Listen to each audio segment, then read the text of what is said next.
আমাদের শিবজ্ঞানী যুবসভায় হুজুগ হয়ে দাঁড়িয়েছে। আমরা সোশ্যাল মিডিয়ায় সেইগুলির এত পরিমাণে দেখাতে পছন্দ করছি, যে কারণে কতগুলো কমেন্টস এলো, কত আমার লাইকস পড়লো, সেই দিকে হচ্ছে আমাদের নজর চলে গিয়েছে। ইয়াসের সময় আমরা গেছি ত্রাণ নিয়ে দপখালির ওখানে একটি নৌকার ঘাটে পেরিয়ে আমরা গ্রামে যাব, সুন্দরবনের গ্রামে যাব, কিন্তু ওখানকার কিছু মুষ্টিমেয় কমিটির লোকেরা বসে রয়েছেন।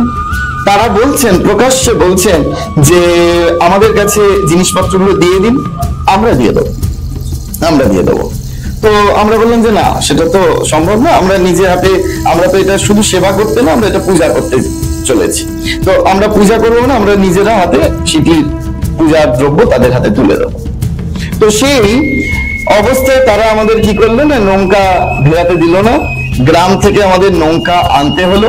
আমি বা আমার কোথায় তখন, ঈশ্বর মানব তুমি পরিজন, সকলেতে আমি, আমাদের সকল, আনন্দ আনন্দ আনন্দ কেবল। এই আমি আমার গণ্ডির বাইরে যখন তুমি তোমার গিয়ে পৌঁছাবো, তখনই আমরা সেই আনন্দের অধিকারী হতে পারবো। আজকে আমাদের চ্যানেলে শুভ সূচনা আমরা করতে চলেছি, এবং আজকে আমাদের চ্যানেলের প্রথম পডকাস্টিংটি আপনারা আমাদের চ্যানেলে দেখতে পাবেন। আমরা আপনাদের সামনে উপস্থাপনা করতে চলেছি। আর আজকে আমাদের এই প্রথম পডকাস্টিং এ আমাদের চ্যানেলে উপস্থিত আছেন স্বামী সেবাপরানন্দজি মহারাজ। তো প্রথমে ওনাকে স্বাগত জানাই।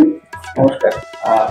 আমাদের পরম সৌভাগ্য আপনি আমাদের চ্যানেলে আজকে প্রথম পডকাস্টে আপনি উপস্থিত হয়েছেন। তো আমরা বিশেষ কথা বাড়াবো না, সরাসরি আমরা বিষয়ের উপর চলে যাচ্ছি। তো রামকৃষ্ণ মিশনের যে উদ্দেশ্য বলে আমরা জানি যে সমাজসেবা, প্রকৃত সমাজসেবা বলতে আমরা কি বুঝি? স্বামী বিবেকানন্দের ভাষায় স্বামী বিবেকানন্দ বলছেন, service to man, service to god. Vivekananda আরেক জায়গায় বলেছেন, আমি সেই দেবতার পূজারী যারা তোমরা ভ্রান্তবশত মানুষ বলে থাকো। রামকৃষ্ণ মিশন বা ঠাকুরমা স্বামীজির ভাবাদর্শ ঠিক আক্ষরিক অর্থে সমাজ সেবা করে না। তারা যেটি করে, স্বামীজি বলছেন যে আমি সমাজ সেবার থেকে অনেক ঊর্ধ্বের কথা বলছি। সেটি কি না, সেটি হচ্ছে এমন একটি সেবা, আমি সেখানে সেবা শব্দটাকেও ঠিক অ্যাপ্রোপ্রিয়েট বলে মনে করছি না। একটি শব্দই ওখানে বসাতে চাই, সেটি হচ্ছে পূজা। এবং সেটি কি না, ওয়ার্ক ইজ ওয়ার্শিপ। প্রতিটি কাজ হচ্ছে আমাদের কাছে সেটি একটি উপাসনা মাত্র। আর সমাজ সেবকরা কি করছেন না, সমাজ সেবকরা একটা উঁচু প্ল্যাটফর্ম থেকে দাঁড়িয়ে কিছু দরিদ্র মানুষের উদ্দেশ্যে কিছু জিনিস নিয়ে বলছে, এই নাও, আমি দিয়ে তোমাদেরকে ধন্য করছি, তোমরা এগুলো নিয়ে তোমরা ধন্য হচ্ছ না। স্বামী বিবেকানন্দ এই কথা বলছেন না। স্বামী বিবেকানন্দ বলছেন যে দেখো, দাতার আসন গ্রহিতার আসনের চেয়ে নিম্নে থাকবে। গ্রহিতা সবসময় উচ্চে থাকবে, দাতা নিচে থাকবে। কেন না, আমরা সেই সৌভাগ্যবান যে স্বয়ং ভগবান দরিদ্র রূপে আমাদের কাছে এসেছেন সেবা গ্রহণ করতে। তারা ধন্য হচ্ছেন না, ধন্য হচ্ছি আমরা, কৃতকৃতার্থ হচ্ছি আমরা, যে আমরা তাদেরকে পূজা করতে পারছি। এই বিষয়টা পরিষ্কার করেন, দাতা থেকে গ্রহিতা উপরে। স্বামীজি বলছেন যে যিনি দিচ্ছেন তিনি জগতে দাতার আসন গ্রহণ করছেন, যিনি নিচ্ছেন তিনি গ্রহিতার আসন গ্রহণ করছেন। কিন্তু দাতা যদি মনে করে যে আমি একটি মানুষকে কিছু দিয়ে, অর্থাৎ একটা বস্ত্র দিয়ে, কি একটা মশারি দিয়ে, কি একটা কম্বল দিয়ে আমি তাকে উপকার করলাম, সে কিন্তু মস্ত বড় ভুল করছে।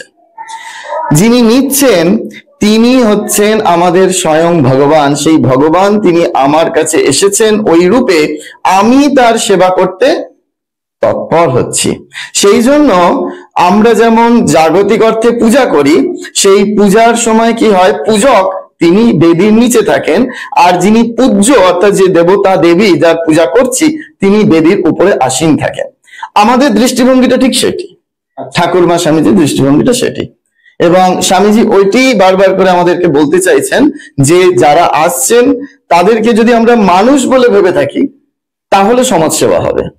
আর যেই মানুষের পরিবর্তে তার মধ্যে আমরা যখন মানবের মধ্যে মাধবকে দর্শন করব, নরের মধ্যে নারায়ণকে দর্শন করব, জীবের মধ্যে শিবকে দর্শন করব, তখনই সেটা ট্রান্সফর্ম টু পূজা। তো একটি প্রশ্ন আপনাকে আমি করতে চাইছি, স্বামীজির প্রকৃত আদর্শ বলতে আমরা কি বুঝি? বিবেকানন্দ নিজে এক জায়গায় বলছেন, আমার জীবনের আদর্শ, আমার জীবনের আদর্শ বলতে গিয়ে স্বামীজি বলেছেন যে প্রত্যেকটি জীব যতক্ষণ না তার অন্তর্নিহিত দেবত্বের প্রকাশ ঘটাচ্ছে এবং সেই প্রকাশ ঘটাতে গিয়ে তার যে কন্ট্রিবিউশন, তার যে সহায়তা, সেটি হচ্ছে তার জীবনের আদর্শ। যে তিনি বলছেন যে আমি চাই জগতের প্রত্যেকটি মানুষ তার নিজস্ব যে আইডেন্টিটি, তার যে ভিতরের অন্তর প্রকৃতির জাগ্রত, সেইটি আমি করাতে চাইছি। এবং যতক্ষণ মানুষ ওইটিতে না পৌঁছাচ্ছে ততক্ষণ মানুষ আলটিমেট শান্তি পাচ্ছে না। সেই জন্য স্বামীজির আদর্শটা হচ্ছে এই, স্বামীজি বলছেন যে আমার জীবনের আদর্শ প্রত্যেকটি জীব যেন তারা নিজেরা নিজেকে চিনতে পারে, তাদের অন্তর্নিহিত দেবত্বের সত্তার প্রকাশ ঘটাতে পারে। তো আপনি তো বিভিন্ন সমাজসেবামূলক কাজের সঙ্গে দীর্ঘদিন ধরে যুক্ত আছেন। তো এই সমাজ সেবা করতে গিয়ে বিভিন্ন রকম পরিবেশ পরিস্থিতির সম্মুখীন আপনি হয়েছে বিভিন্ন সময়, তো তার যদি কয়েকটি তুলে ধরেন। এই যে বলা হলো যে স্বামীজি বলছেন তার জীবনের আদর্শ হচ্ছে ওই দেবত্বের প্রকাশ। এই দেবত্বের প্রকাশ ঘটাতে গেলে কি হয় না, দেবত্বের প্রকাশ ঘটাতে গেলে কি আমাদের ভেদ দৃষ্টিটা চলে যায়, সংকীর্ণতা চলে যায়। সেখানে সংকীর্ণতা চলে গিয়ে আমাদের এক্সপানশন অফ হার্ট, হৃদয়ের সম্প্রসারণ যখন ঘটে, স্বামীজি এক জায়গায় বলছেন 3H ফর্মুলা। 3H ফর্মুলা কি না, H for head, H for heart and H for hand. আমাদের এই যে 3H এর যদি সম্পূর্ণ বিকাশ ঘটে, অপরের কষ্ট দেখলাম, কষ্ট দেখে আমাকে কি করতে হবে না, আমাকে আগে সবার প্রথমে হৃদয়ে অনুভব করতে হবে। H ফর হার্ট, শুধু হৃদয় অনুভব করলে হবে না, সেই কষ্ট কি করে তার লাঘব করা যায় সেটিকে আমার চেষ্টা করবার জন্য প্ল্যানিং করতে হবে। কিসে প্ল্যানিং করবো? আমাদের মস্তিষ্কের সাহায্য নিয়ে। H ফর হেড, শুধু প্ল্যান করলেই হবে না, যেটা আজকালকার আমাদের সমাজে দেখি, প্রচুর বুদ্ধিজীবীরা অনেক বড় বড় কথা বলছেন, তারা অনেক কিছু ভাবনা প্রকাশ ঘটাচ্ছেন, কিন্তু বাস্তব রূপদান তার হচ্ছে না।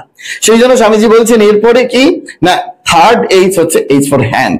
সেটি যেটি আমরা অনুভব করলাম সেটা আমাকে প্ল্যান করতে হবে কি করে তার দুঃখ দূর করা যায়, এবং সেটার বাস্তব রূপায়ণ ঘটাতে হবে H ফর হ্যান্ড। এইটি যখন আমরা দেখি যে কোন রকম ফ্লাড হলো, কি এই কিছুদিন আগে, কিছু বছর আগে আমফান হয়েছে, ইয়াস হয়েছে, এরকম সময় যখন আমরা ত্রাণ নিয়ে লোকের কাছে ছুটে গেছি, বহু সম্মুখীন বাধার হয়েছি। এরকম বাস্তব অভিজ্ঞতা, যেমন ইয়াসের সময় আমরা গেছি ত্রাণ নিয়ে গদখালির ওখানে একটি নৌকার ঘাটে পেরিয়ে আমরা গ্রামে যাব, সুন্দরবনের গ্রামে যাব, কিন্তু ওখানকার কিছু মুষ্টিমেয় কমিটির লোকেরা বসে রয়েছেন। তারা বলছেন, প্রকাশ্যে বলছেন যে আমাদের কাছে জিনিসপত্রগুলো দিয়ে দিন, আমরা দিয়ে দেবো।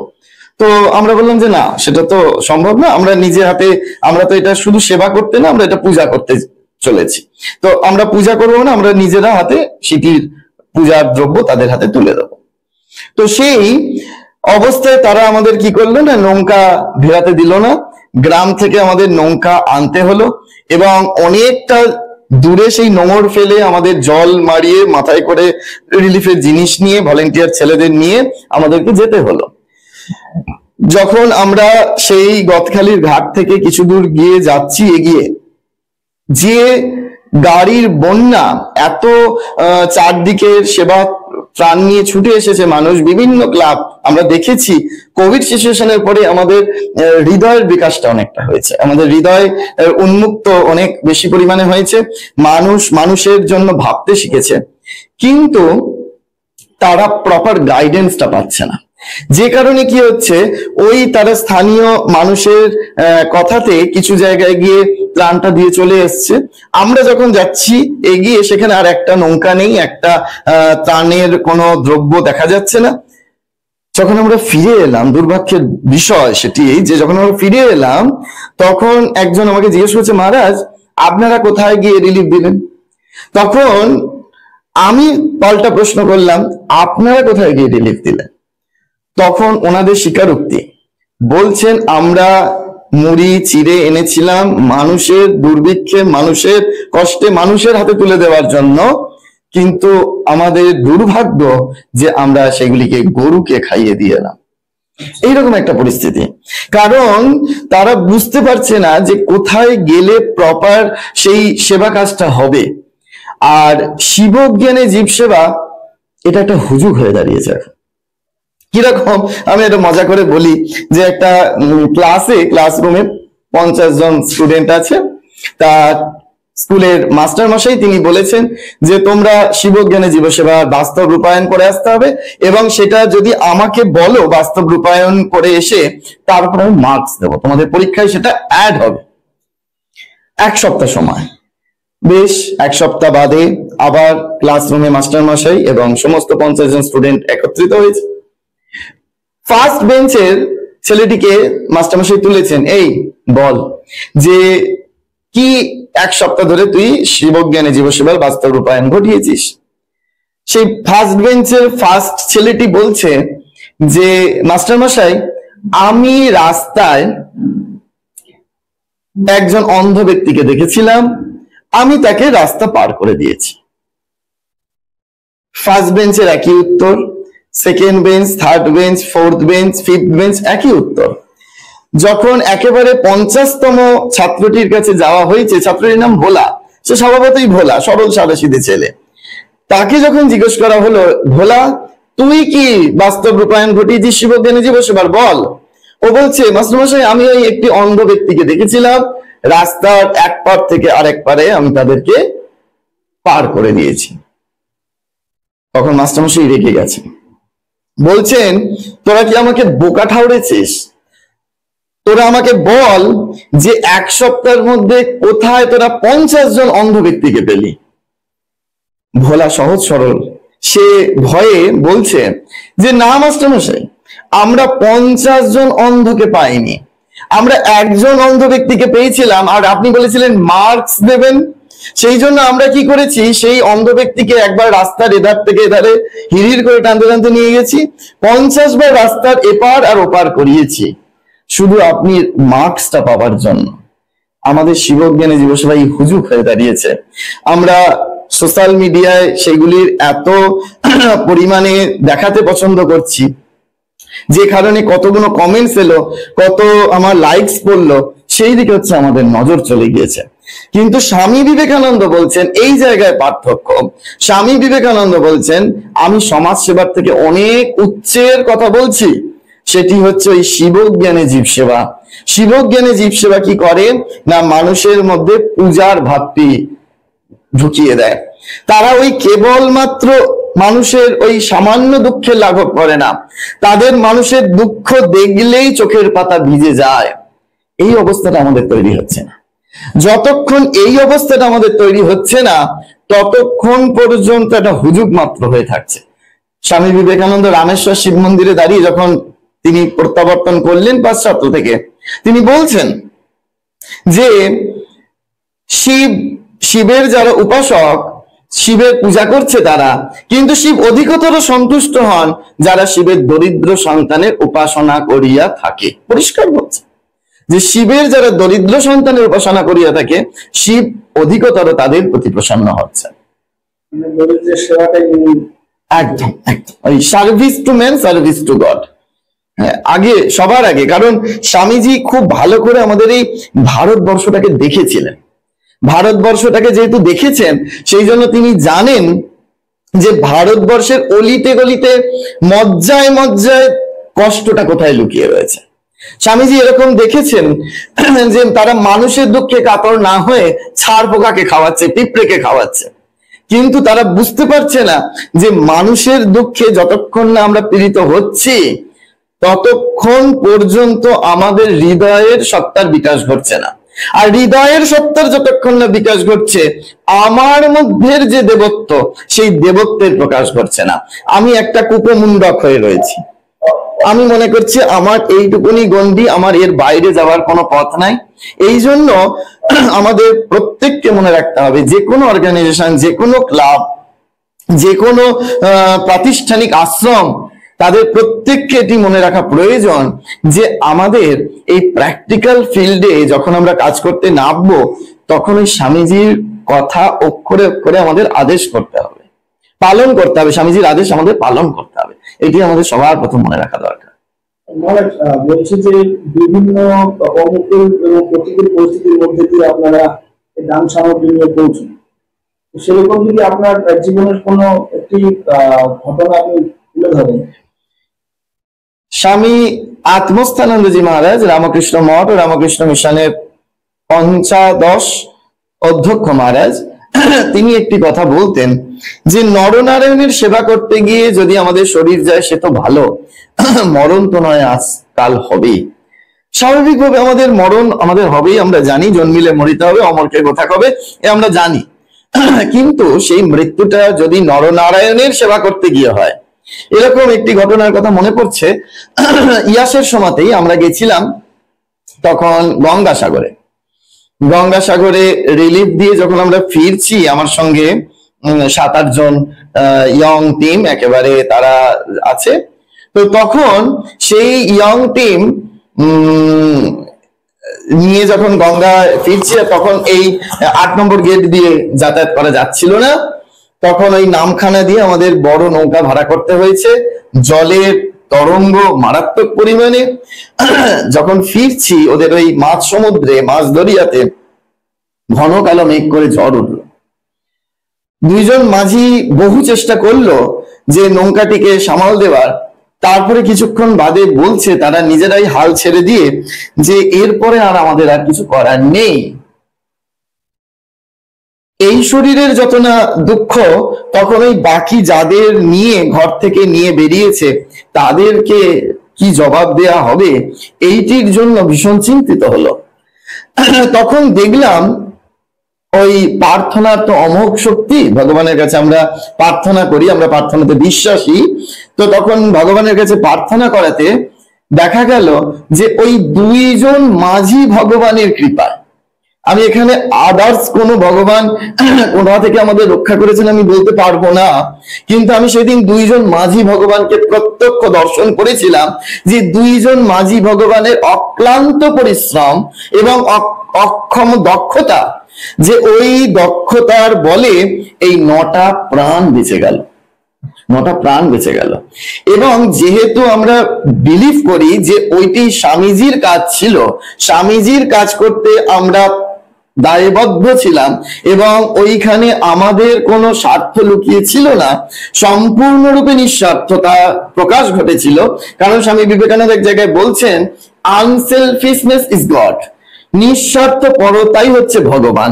সেই নিঃস্বার্থে যখন আমরা পরহিতায় জীবনপাত কর, স্বামীজি এক জায়গায় বলেছেন যে দেখ, শ্রদ্ধাবান হ, বীর্যবান হ, আত্মজ্ঞান লাভ কর, পরহিতায় জীবনপাত কর, এই আমার ইচ্ছা ও আশীর্বাদ। এই পরহিতায় যখন কাজ করা হয় তখন দেখা যায় যে একটা সময় প্রতিকূলতা আসলেও সেই প্রতিকূলতার বাধা আলটিমেট কোনো না কোনো ভাবে তিনি কাটিয়ে দেন। এবং এইটা গেল 1 নম্বর। দ্বিতীয়, এরকম আমরা দেখেছি যখন এই রাজ্যের বাইরে যখন রিলিফে যাই, যেমন একটি জায়গা আছে উড়িষ্যার মুনিগুডা, প্রতি বছর আমরা যাই সেই উড়িষ্যার মুনিগুডায়। শুনলে অবাক হবেন যে এখনো পর্যন্ত ভুবনেশ্বর থেকে একটি মাত্র ট্রেন চলে, এখনো পর্যন্ত। তা সেই ওই যে মুনিগুডাতে আমরা গিয়ে পৌঁছাই, সেখানে কিছু বস্ত্র নিয়ে যাই ট্রাইবাল এরিয়াতে, তারা জঙ্গলের মধ্যে এখনো নেকেড থাকে, তারা কাঁচা মাংস খায়, সব সময়ের জন্য ওই ছুরি মাথায় গুঁজে রেখে দিয়েছে। এবং ওই অবস্থায় যখন ওদের ওখানকার লোকেদের গাইডেন্স নিয়ে আমরা জিপে করে যতটা ফরেস্টের মধ্যে ঢোকা যায় ততটা ঢুকি, তারপরে আর জিপ এবং বাইক কোনোটাই যাবে না। একটা শাড়ি নেবার জন্য সেই ট্রাইবাল মায়েরা 3 ঘন্টা পায়ে হেঁটে আসে, 3 ঘন্টা পায়ে হেঁটে আসে। এবং এই ইউটিউব চ্যানেলের মধ্যে দিয়ে আমি এই বার্তাটা দিতে চাই সকলকে। এবং আমি যত দুর্গাপুজো ওপেনিং করতে যাই সব জায়গায় একটা কথা বলি, এই যে আমাদের শহর বাজারে যে দুর্গাপুজো গুলো হয় না, আর এই যে দুর্গাপুজোর সময় আমরা কিছু না কিছু এখন একটা পুজোর অঙ্গ হিসেবে সেবামূলক কাজকে আমরা একেবারে এনলিস্ট করে ফেলেছি। সেই যে সেবা কাজগুলো হচ্ছে, আমি বহু পুজো কমিটিকে বলেছি যে তারা কি করে, তাদের স্থানীয় মানুষজনকে তো দিচ্ছে। দেখা যায়, এটা আমার ব্যক্তিগত অভিজ্ঞতা, যে একজন সেই স্থানীয় ব্যক্তি তিনি 10টা পুজো কমিটিতে গিয়ে নাম লেখাচ্ছেন, 10টা শাড়ি নিচ্ছেন, যে 10টা শাড়ি তার কোনো প্রয়োজন নেই। এবং শহর বাজারে যখন ওই শাড়িগুলো তারা নিতে আসেন, দুর্গাপুজোর ওপেনিং এ যখন এই শরীরের হাত দিয়ে শাড়িগুলো যায়, এক একটা দামি দামি অ্যান্ড্রয়েড ফোন মোবাইলটি বাহাতে, আর এক হাতে তারা শাড়ি নিচ্ছে। কি সেবা কাজ হচ্ছে? আমি বলি এগুলো ত্যাগ করা খুব প্রয়োজন। যদি আমাদের সত্যই সেবা কাজ করতে হয়, স্বামীজির আদর্শে সেবা কাজ করতে হয়, বছরের এই যে নতুন বছর শুরু হলো, সেই নতুন বছরের প্রারম্ভ থেকে আমাদের নতুন জীবনযাত্রাটা যদি আমরা শুরু করতে চাই, তাহলে আমাদের দৃষ্টিভঙ্গি বদলাতে হবে। আমাদের দৃষ্টিভঙ্গি বদলালে আমাদের অভ্যাস বদলাবে, আমাদের অভ্যাস বদলালে আমাদের চরিত্রগত গুণগুলো বদলাবে। আর যখনই চরিত্রগত গুণগুলো বদলাবে, তখনই আমি একটি জগতের কাছে, সমাজের কাছে একটা সম্পদ হয়ে উঠতে পারবো। তখন আমরা বুঝতে পারবো যে মানুষ কোথা থেকে কম্পারেটিভলি আরো কোথায় মানুষ আরো বেশি দুঃখে রয়েছে। তারাই যাক, যে সমস্ত কমিটি আজকে সেবা কার্য করছে, তারা তাদের ব্যানার নিয়ে সেই যে লোকালিটিতে গিয়ে এই রকম দুর্ভিক্ষ, এই রকম অসহায়তা, এই রকম দারিদ্রতা রয়েছে, সেখানে গিয়ে তারা যদি এগুলো বিলি করে, তারা যদি এগুলো বিতরণ করে, তারা যদি এগুলো দান করে, তাহলে তারাও নিজে অন্তরে অন্তরে শান্তি অনুভব করবে এবং যথার্থ জায়গায় সেগুলো পৌঁছে দেওয়া হবে। মহারাজ, যেটা এই আপনার কথা শুনতে শুনতে আমার মনে প্রশ্নটা জেগে উঠলো, এই যে শিবজ্ঞানে জীবসেবা বলা হচ্ছে, তো এর প্রকৃত মর্মার্থটা তাহলে আমরা কি বুঝি? খুব ভালো প্রশ্ন। যে শিবজ্ঞানে জীবসেবার আসল মর্মার্থ খুব কঠিন, এটা অনুভব করা খুব কঠিন। কারণ এখানে একটি শব্দের মধ্যে টুইস্ট আছে। কি না, যদি এটা বলা হতো যে জীব সেবা শিবজ্ঞানে, এমন কিছু ভুল মানে বদলাতো না বা অর্থের দিক থেকে কোনো পরিবর্তন ঘটতো না। কিন্তু ভগবান শ্রীরামকৃষ্ণদেব বলেছেন শিবজ্ঞানে জীব সেবা, এবং স্বামী বিবেকানন্দ সেটি গোটা জগৎ জুড়ে তার প্রচার করেছেন। এই যে শিবজ্ঞানে জীব সেবা, অর্থাৎ আগে হচ্ছে আমাকে শিব জ্ঞানটি করতে হবে, তারপর আমাকে সেই জীবের সেবায় উদ্যত হতে হবে, নিয়োজিত হতে হবে। এই যে শিব জ্ঞান তো খুব সহজে হয় না। সেই জন্য আমাদের প্রথমে যদি আমরা আত্মীয় জ্ঞানে জীব সেবা করতে শুরু করি, তাহলে দেখা যাবে যে আমরা অতি সহজেই মানুষজনকে খুব কাছে টেনে নিতে পারছি। এইবার যেই আমার আত্মীয় জ্ঞান হলো, তখন 3 স্টেপ আছে, 3টি স্টেপ। নাম্বার 1 আমাদের হচ্ছে প্রথম শিব বিশ্বাসে জীব সেবা। যে একটা মহাবাক্য রয়েছে শিবজ্ঞানে জীব সেবা, এটা যদি আমরা মহাবাক্য ধরি, সেই মহাবাক্যটি হচ্ছে আমরা বিশ্বাস করছি, শিব বিশ্বাস করছি যে জীব সেবা করছি।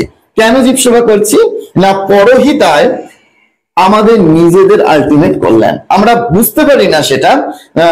ধরুন একজন ব্যক্তি অপর একজন ব্যক্তিকে মিষ্টির দোকান থেকে একটা মিষ্টি কিনে দিল।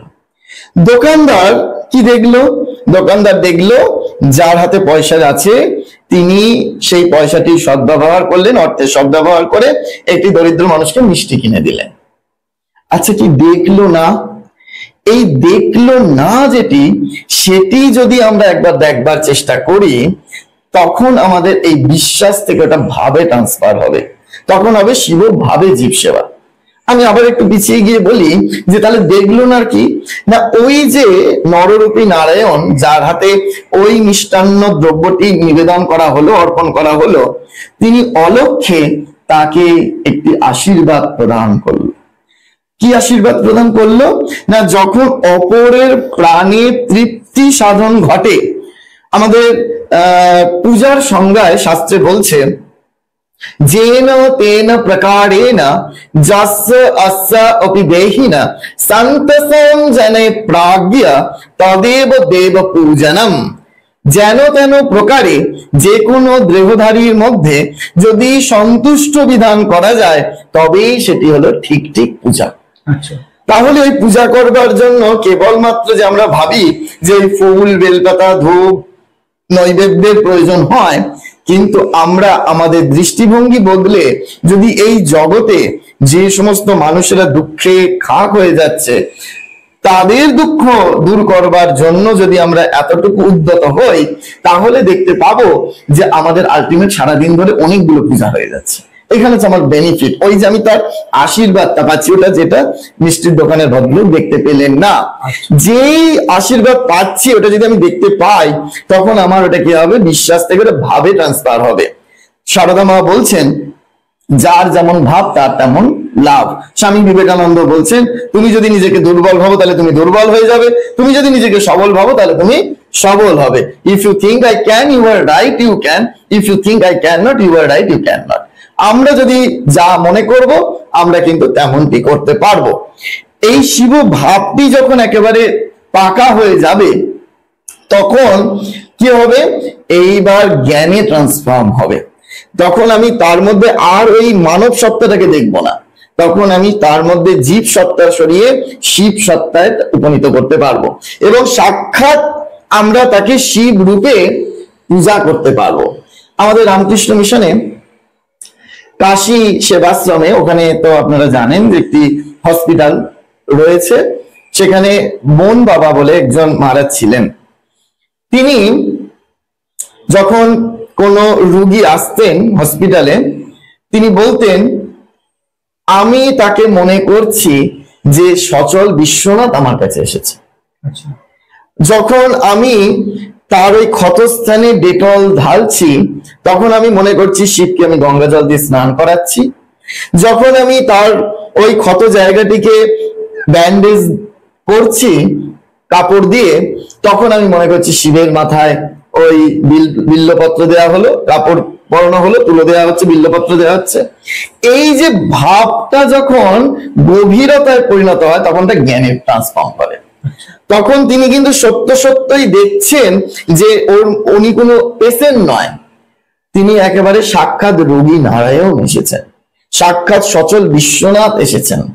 এরকম অনেক সিনিয়র মহারাজদের আমরা দেখেছি যে যখন হসপিটালের ওয়ার্ডে তারা ভিজিট করে আসেন, তা একজন ব্রহ্মচারী মহারাজ জিজ্ঞেস করেছেন মহারাজকে যে মহারাজ এরকম আপনি এত পেশেন্টদের ঘরে ঘুরে এলেন, তা স্নান করে জপের আসনে বসবেন না?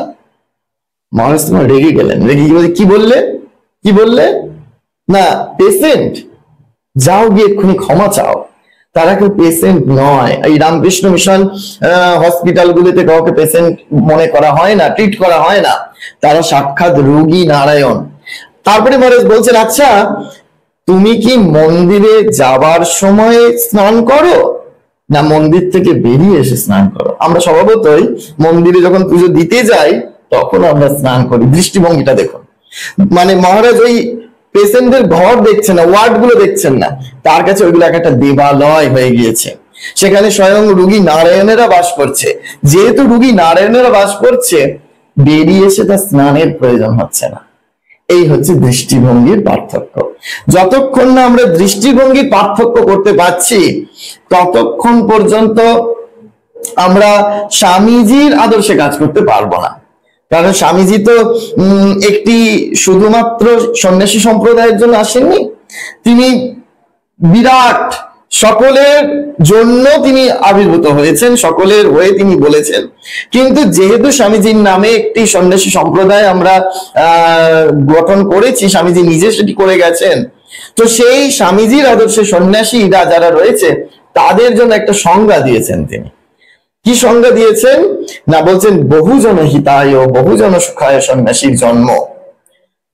সাধারণ মানুষের হাহাকার দূর করতে, বিধবার অশ্রুজল মোছাতে, পুত্রহীনার প্রাণে শান্তি প্রদান করতে, অজ্ঞ ব্যক্তির জীবন যুদ্ধে শক্তি যোগাতে, আর সকল প্রাণীর ঐহিক এবং পারমার্থিক আশীর্বাদ প্রদানে সন্ন্যাসীর জন্ম। সন্ন্যাসী হচ্ছে বহুজন হিতায় বহুজন সুখায়, বহুজনের সুখে তিনি সুখ অনুভব করবেন, বহুজনের দুঃখে তিনি দুঃখ অনুভব করবেন। তো এই হচ্ছে শিবজ্ঞানে জীব সেবার যথার্থ মর্মার্থ, যে আমরা জীবকে কখনো জীব দর্শন করছি না। ওই স্বামীজি বলছেন যে আমি সেই দেবতার পূজারী, তোমরা ভ্রান্তবশত যাকে মানুষ বলে থাকো। আমরা যাকে মানুষ বলে থাকছি তিনি কিন্তু আদপে মানুষ নয়, প্রত্যেকের মধ্যে সে অন্তর্নিহিত দেবত্ব রয়েছে, সেই দেবত্বের আমরা সেবা করছি। মহারাজ, অনুষ্ঠান কিছুটা দীর্ঘায়িত হয়ে গেছে, তো আপনাকে আর বিশেষ কিছু প্রশ্ন করবো না, তো শুধু একটি আপনার কাছে অনুরোধ করবো, দর্শকদের উদ্দেশ্যে যদি আপনি কিছু একটা বার্তা দেন। হ্যাঁ, দর্শকদের উদ্দেশ্যে এটা আমি বলতে চাই যে আমি যেখানে যেখানে বক্তৃতা রাখতে চাই, রাজ্যের বাইরে, দেশের বাইরে, তো সেই জায়গায় আমি একটা কথা বলি যে আমরা যদি নিজেদেরকে মানুষ পদবাচ্য বলে বিবেচনা করি বা নিজেদেরকে অভিহিত করি, তাহলে আমরা দিনে যদি দুবেলা দুমুঠো পেট ভরা খাবার খেতে পারি, তাহলে আমাদের প্রতিদিন অন্তত একটি করে সেবা কার্য করতেই হবে, কম্পালসারি। এই সেবা কাজ করতে গেলে তখন আমরা বুঝতে পারবো যে আমাদের সারাদিনের যে ক্লান্তি, আমাদের সারাদিনের যে দুঃখ, সারাদিনের যে অশান্তি, সেগুলো এক শক্তিতে কিরকম দূরীভূত হয়ে গিয়ে আমরা সেই আনন্দের সন্ধানে উপনীত হতে পারবো এবং সকলে সেই আনন্দের অধিকারী হতে পারবো। বিবেকানন্দের কথা দিয়ে শেষ করি। বিবেকানন্দ বলছেন, আমি বা আমার কোথায় তখন, ঈশ্বর মানব তুমি পরিজন, সকলেতে আমি, আমাদের সকল, আনন্দ আনন্দ আনন্দ কেবল। এই আমি আমার গণ্ডির বাইরে যখন তুমি তোমারে গিয়ে পৌঁছাবো, তখনই আমরা সেই আনন্দের অধিকারী হতে পারবো। আর আমরা সকলেই তো সেই আনন্দই পেতে চাই, কেউ আমরা দুঃখ পেতে চাই না। সেই জন্য আসুন হাতে হাত লাগিয়ে, কাঁধে কাঁধ মিলিয়ে আমরা স্বামীজির আদর্শে আমরা যেন সেবা কাজে ব্রতী হই। তো আপনাকে অসংখ্য ধন্যবাদ আমাদের চ্যানেলে সময় দেওয়ার জন্য। সুপ্রিয় দর্শক বন্ধুরা, আজকের পডকাস্টটি আমাদের প্রথম পডকাস্ট। তো এই ধরনের ভিডিও পেতে আমাদের উৎসাহিত করতে আপনারা অবশ্যই চ্যানেলটিকে সাবস্ক্রাইব করুন এবং আমাদের সঙ্গে থাকুন। আজকের মতো এই পর্যন্ত, দেখা হবে আবার নতুন কোনো বিষয়ের উপর নতুন কোনো ভিডিও নিয়ে। নমস্কার।